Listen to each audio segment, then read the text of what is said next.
şuraya baktığımız zaman bakın burada yuvarlak bir elmamız var. Görebiliyor musunuz bilmiyorum. Şöyle seriyeyle buraya kurcaladığımda bu şekilleniyor.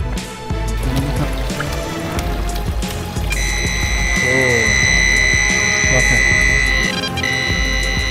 Bir sinyal daha var burada. Şöyle bir bakalım ona da. Yine. Merhaba arkadaşlar, yeni videoma hoş geldiniz. Bugün neredeyiz arkadaşlar? Yine muhteşem bir bölgedeyiz ve şöyle bölgeyi bir göstereyim size. Harika bir yer. Bugün yalnızım ve değerli taşlar aramak için çıktım bugün. Çoktan beri biliyorsunuz değerli taşlar aramıyorum. Bugün dedim kendimce hem değerli taşlara bakayım hem de bölgeyi bir kontrol edeyim. İyice şöyle bir bakayım açısından. Çıktım, arazideyim. Hadi bakalım, inşallah hayırlısı diyorum. Nasibimiz bol olsun diyor ve başlıyoruz arkadaşlar. Evet. Şimdi şu arayı kısaca bir göstereyim size. Bakın. Şu aradan su aşağıya doğru akıyor. Şu arada bir birikme var. Ve karşısı bu şekilde bu tarafa doğru gidiyor. Şimdi burada ne yapacağız arkadaşlar? Önce bir değerli taşlara bakacağız. Değerli taş bulabileceğiz mi? Onun araştırmasını bir yapalım. Herhangi bir değerli taş yoksa ondan sonra değerliye bakacağız. Değerli malzemelerde bir sinyal alamazsak bu tarafa doğru ilerleyeceğiz. Şimdi karşı tarafa doğru geçeceğim. Alan taramamı kurdum. Şu an değerli de görmüş olduğunuz gibi. Değerli de daha sonra da değerli taşlara bakacağım. Şimdi şu aradan bir başlamak istiyorum. Tam şu noktadan.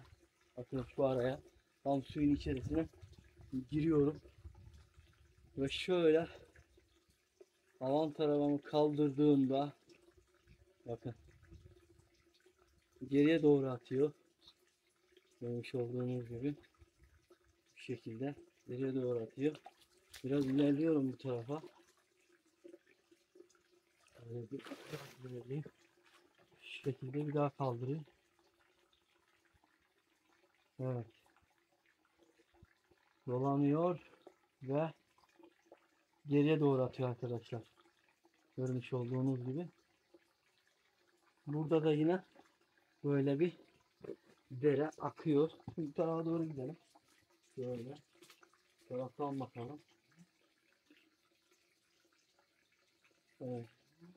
Bakın bu tarafa gittiğimde de bu tarafa doğru yön veriyor. Bu şekilde. Bu tarafa doğru yön veriyor. Şimdi ne yapalım? Bu tarafa doğru gidiyor normalde. Biz ne yapıyoruz hemen? Şu arada bir değerli taşları alıyoruz arkadaşlar. Şöyle bir değerli taşları alalım. Boşluğa da bakacağız. Çünkü boşluğa bakmamızın sebebi de burada büyük kaya kütleleri var. İçerisinde boşluk var mı yok mu? Onu ölçmeye çalışıyoruz kendimizce. Şöyle baktığımız zaman mineraller bakın. Mineral yani değerli taşlar ve taş içerisindeki mineralleri bu şekilde ölçen bir cihaz. Buraya geldiğinde bakın burada mesela bu arada rahat bir şekilde dönmeye başlıyor arkadaşlar. Burada bir mineral olduğunu anlıyoruz. Şimdi ne yapalım? Şu karşının içerisinde bir kontrol edelim. Ondan sonra değerli taş var mı yok mu ona bakalım arkadaşlar. Şimdi değerli taşı aramaya çalışacağız. Burada çünkü bir sinyal verdi. Burada bir değerli taşın olduğu anlamına geliyor. O da büyük ihtimal suyun getirdiği noktalar diye düşünüyorum. Bakın şöyle baktığımız zaman da şu aradan bir su akıntısı geliyor. Şimdi şöyle bir bakalım hemen şu tarafa doğru. Şimdi bir sinyali nerede aldık? Tam şu noktada aldık arkadaşlar. Görebiliyor musunuz bilmiyorum.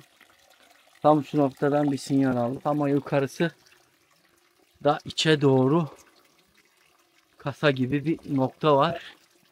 Şimdi orayı da bir incelemeye çalışalım. Şöyle bir gidelim. Bakalım neler var neler yok. Sinekler var. Ve içeri doğru gidiyor. Her taraf sinek dolu. Daha önce burası bir kasa olma ihtimali yüksek. Çünkü burada boşalmış arkadaşlar. Boşaltmışlar yani kırmışlar. Şuranın da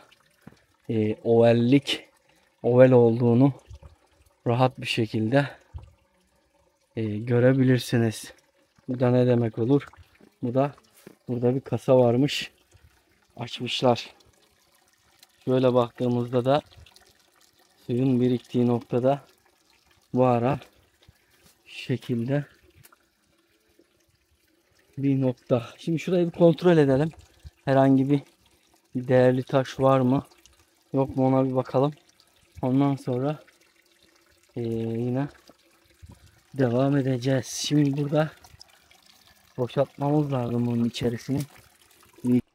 Evet şimdi bu tarafa doğru gidelim.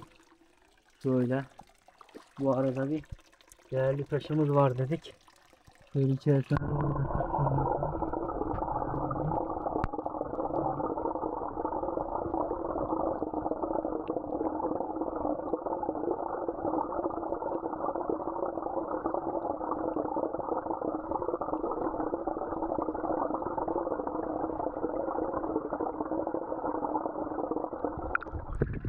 görebildiğiniz gibi içeride bir tane taş var.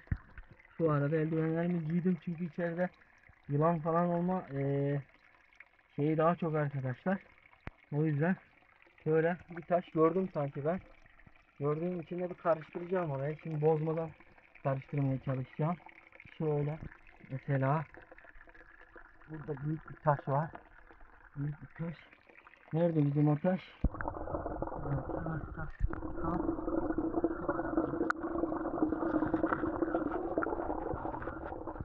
evet. Görüyorsunuz. Mükemmel bir taş çıktı. Wow, gerçekten harika. Demek ki cihazımız buna sinyal veriyormuş. Bu da büyük ihtimal suyun, bu taraftaki suyun getirmiş olduğu bir yerden kopmuş zaten arkadaşlar. Bu belli, bakın. Şu kenarı falan olsun. Belli. Bir yerden kopmuş gelmiş. Vay be. Şöyle bir çıkalım buradan. Evet. Bu şekilde güzel bir taşımızı bulduk. Evet. Birinci operasyonumuz başarılı bir şekilde.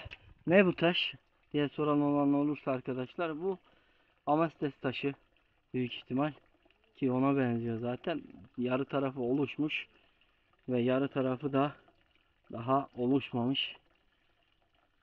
Evet, burada değerli bir sinyal alamadık. Sadece taş sinyali aldık ve güzel bir taş yakalamayı başardık. Bu tarafa doğru gideceğiz şimdi arkadaşlar. Çünkü bu tarafta da değerli sinyallerimizin olduğunu alan taramamız söylüyor. Bu tarafa doğru ineceğiz bakalım.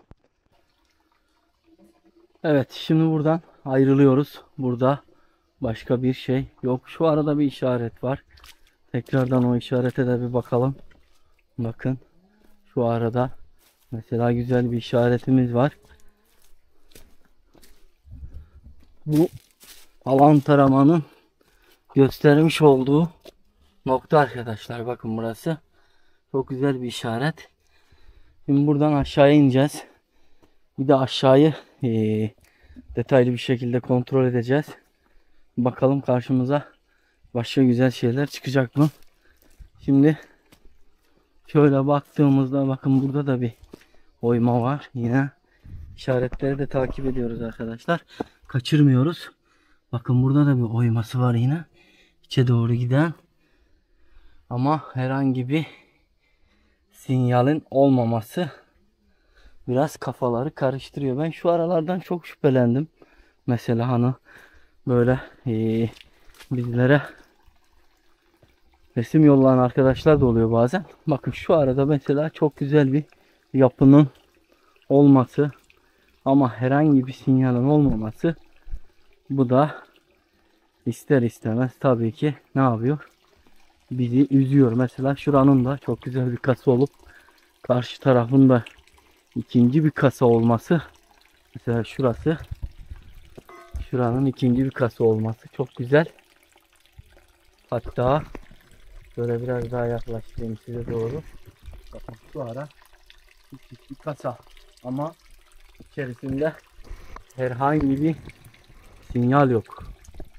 Sinyal olmadığında bir şey yapamıyoruz tabii arkadaşlar. O yüzden bu tarafa doğru şimdi çıkacağım. Bakalım başka değerli taş veya böyle ufak çaplı kasalardan bulabileceğiz mi? Hadi bakalım, ilerliyoruz. Ormanın sessizliğinde ilerlemeye devam ediyoruz. Burası eski bir patika yolu. Büyük ihtimal tam şu ara. Bakın bu şekilde gidiyor. Şimdi şöyle bir inelim aşağıya doğru. Bakalım. Burada da buraya da daha önce geldim arkadaşlar ama şüphelendiğim noktaları böyle tam böyle araştıramıyorsun. İlla ki bir şeyler çıkıyor.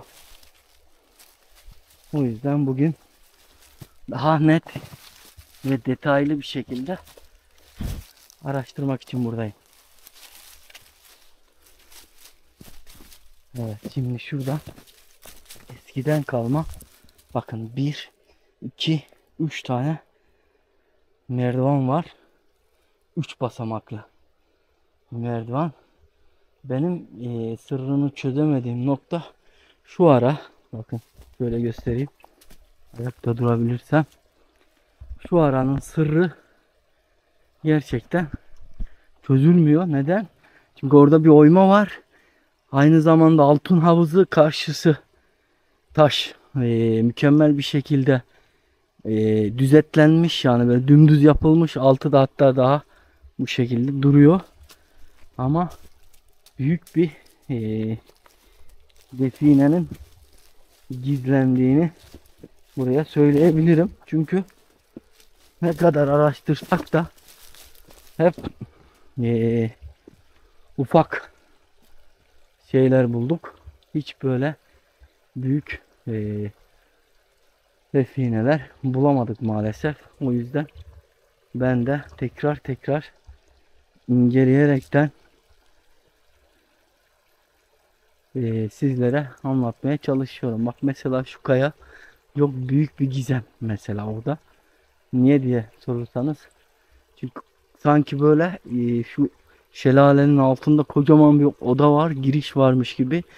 Bu kaya da tam önüne koyulmuş, girişin kapısını kapatıyormuş gibi görünüyor burada.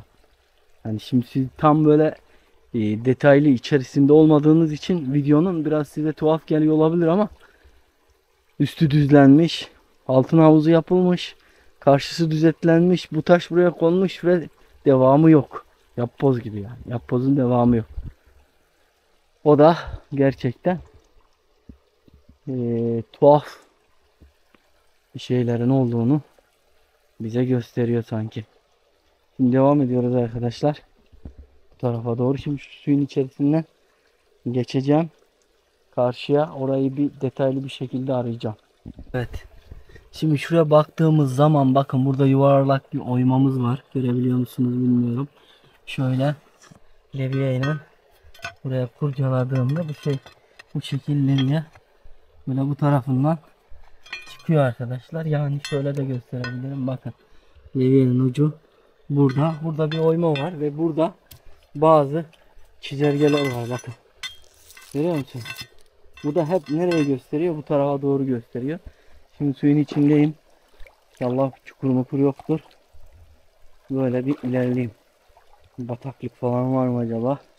Böyle bir kontrol edeyim. Olur ya. İçerisine lap diye gitmeyelim sonra. Şimdi buradan bu tarafa doğru mu gideyim, bu tarafa? Şöyle gideyim. Evet. Gittikçe derinleşiyor. Şöyle gireyim.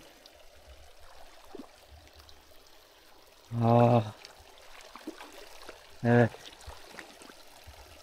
Şimdi şu şekilde ilerleyeyim bakalım. Bir keresinde hatırlıyorsunuz değil mi? Böyle buralarda şeyler çıkmıştı. Siz de hatırlıyorsanız. Şimdi buradan yine bir kontrollerimi sağlayacağım arkadaşlar. Buraya bir çantayı bırakacağım. Bu şekilde. Şu aradan bir inceleme yaparak alan taramayla bakmaya çalışacağım. Herhangi bir sinyal olup olmadığını görmeye çalışacağım. Mesela burada kayalar müthiş bir şekilde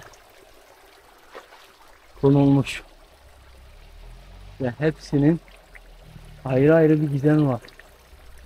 Şurayı bir kontrol etmeden önce böyle bir göz ucuyla bakmamız lazım da şu kaya tam bunun üzerine oturtulmuş ve şöyle söyleyeyim, kapak gibi duruyor ama herhangi bir sinyal alamadık. Kaç defa geldik. Eski videolarımızda da izleyen arkadaşlar zaten onu da görmüşlerdir. Şimdi şöyle baktığımda ne var acaba?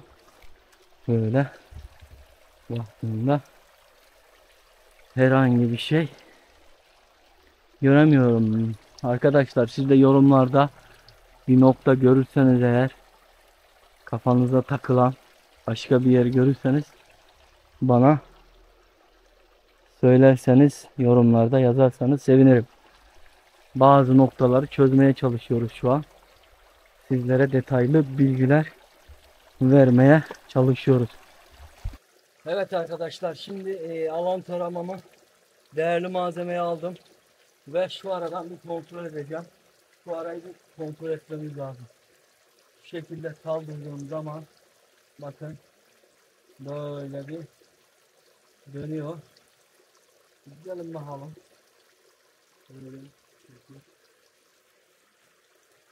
Tarafa doğru atıyor. Bakın tarafa doğru atıyor. Yani bu tarafta hiçbir şey yok gibi. Böyle bir bakalım yine.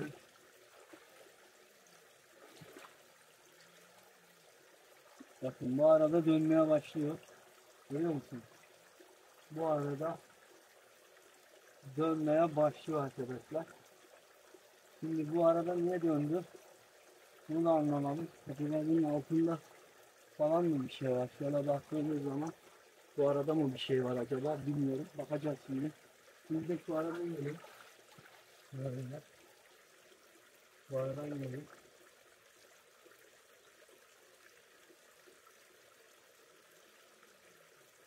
Evet. Böyle geldiğimiz zaman aynen. Bu arada bir sinyalimiz var değerli de arkadaşlar. Şimdi buraya bakacağız. Herhangi bir şey var mı? Yok mu? Evet. Bu tarafa geldiğimde de yine havan tarama böyle tuttuğumda arkadaşlar, bakın az önce de göstermiş olduğum gibi bu şekil bu araya bir sinyal veriyor. Bakın tam şu noktada bir sinyalimiz var. Görebiliyor musunuz? Tam bu noktada bir sinyalimiz var. Şimdi şöyle baktığımızda yukarıdan gelen, yine yukarıdan gelen bu tarafta biriken yosunlar var. Şöyle bir bakayım. Şöyle bebek şeyler. Oo. Burada bir şey var arkadaşlar. Ne ki bu? Olmaz ya.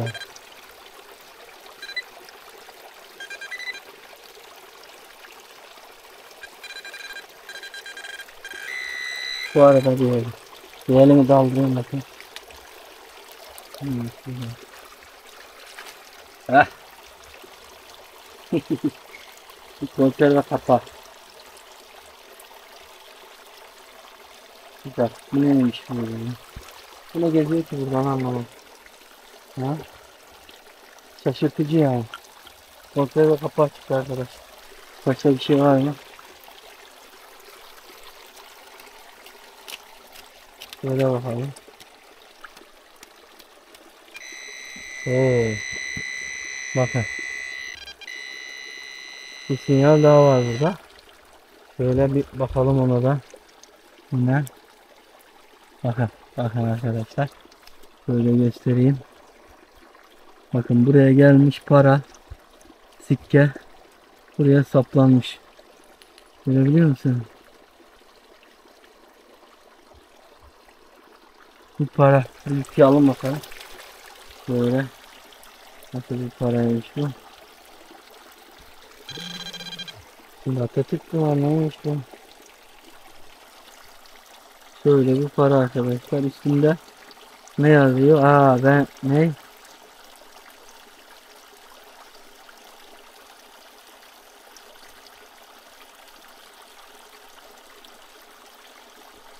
Menta mı? Menta yazıyor arkadaşlar büyük ihtimal. Üzerinde görüyorsunuz. Çok suyun getirmiş olduğu büyük ihtimal paralar. Şöyle bunu da buraya koyalım. Kısa günün kârı diyeceğiz. Şöyle bir kontrol edelim o zaman. Her tarafı. Kontrol edelim. Var mı başka bir şey? Paraları kontrol edelim.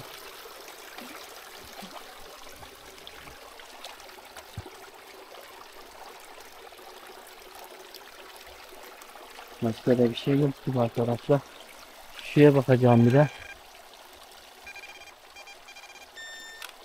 Şu feneri bir alayım. Çantamda. Evet. Şu feneri. Bir alayım. Şurayı bir kontrol edeyim arkadaşlar. Bunun altlarında herhangi bir şey var mı diye. Şöyle bir kontrol edeyim. Bakın burası da boş. Aşağıya doğru gidiyor. Büyük ihtimal. Şunun içini kontrol edelim. Bu tarafa doğru.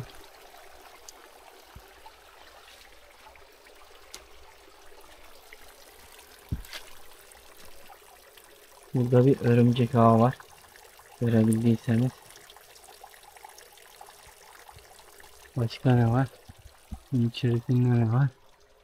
İçerisinde de yine sular. Sular geliyor. Bu arada ne var? Şu araya çıkalım. Şu ara dolmuş gibi sanki, bakın bak şu ara dolmuş. Kapı orada gibi görünüyor bence. Vay be. Şu bakın şu elektriği tuttuğum yerde de bir kapak gibi bir şey var. Tam köşede. Oo, o da olabilir ha. Tam köşede bakın, tam şu arada bir yerde. Kapak gibi bir nokta var. Başka bir şey var mı? İyice bir kontrol edelim.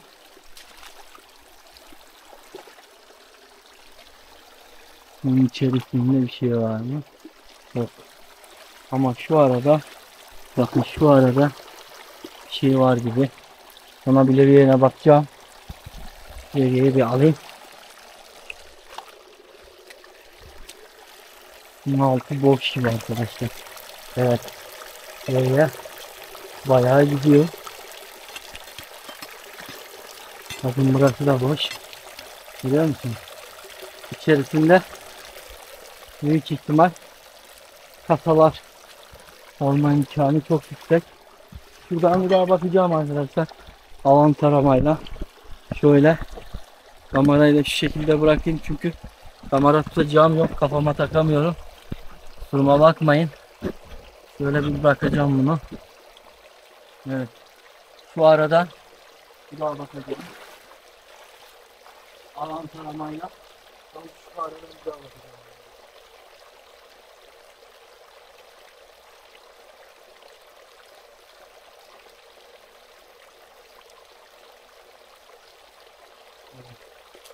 Böyle geliyor. Böyle geliyor. Bakın. Burada tekrar dönüyor. Tam bu noktada. Büyük ihtimal bir şeyler daha var burada. Böyle bir kurcalamaya çalışacağım. Bu şekilde.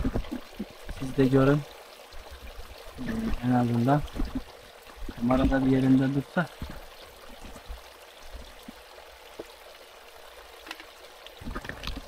Araya koyayım mı? Böyle. Buraya bir daha bakayım.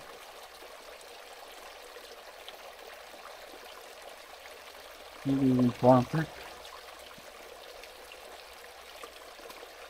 Görebiliyorsun değil mi?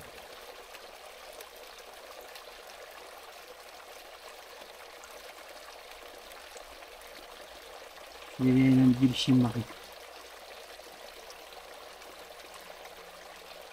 Şöyle kapansana. Heh. Şu arayı bir kırmaya çalışacağım arkadaşlar. Böyle.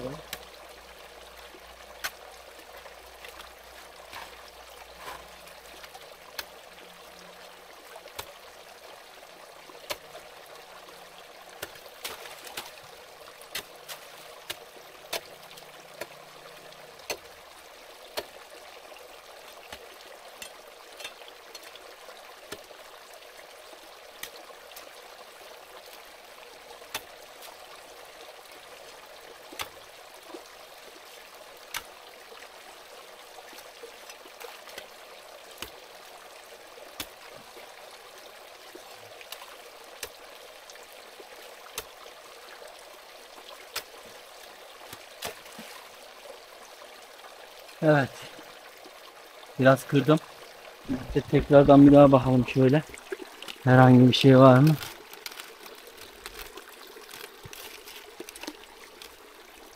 Çalışmıyor mu ya? Böyle.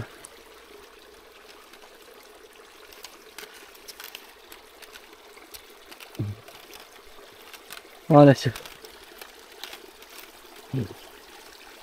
Başka bir şey görünmüyor gibi.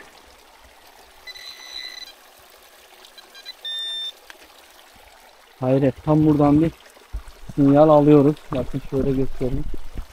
Tam şu noktadan sinyal alıyoruz ama herhangi bir şeyin olmaması ya da derinlerde olması biraz bizleri tedirgin ediyor.